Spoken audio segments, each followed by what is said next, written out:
Thousands of Africans continue to risk their lives crossing the Mediterranean in search of a better life in Europe. Most of those coming from West Africa, however, end up in neighboring countries.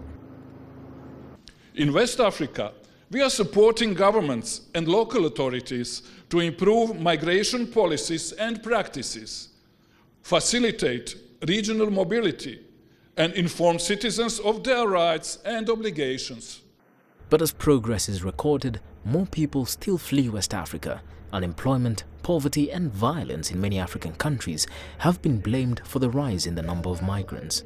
We need a strong awareness risen among our young people to show them that El Dorado is not always found in Europe, but Africa is the continent of the future. Africa is the continent where we have the higher added values, and that after Asia, Africa still has tremendous potential, and that its youth can be turned into a demographic dividend capable of having a positive force for development and fight against poverty. With some help from the United Nations, a number of Senegalese refugees in Niger and Gabon have returned home.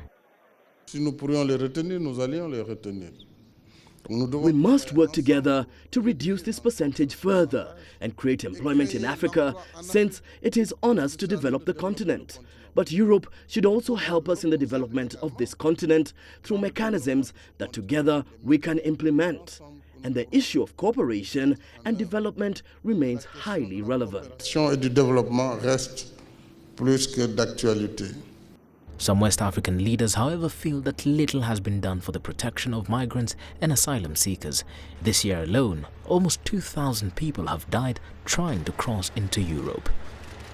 Mirungu, CCTV.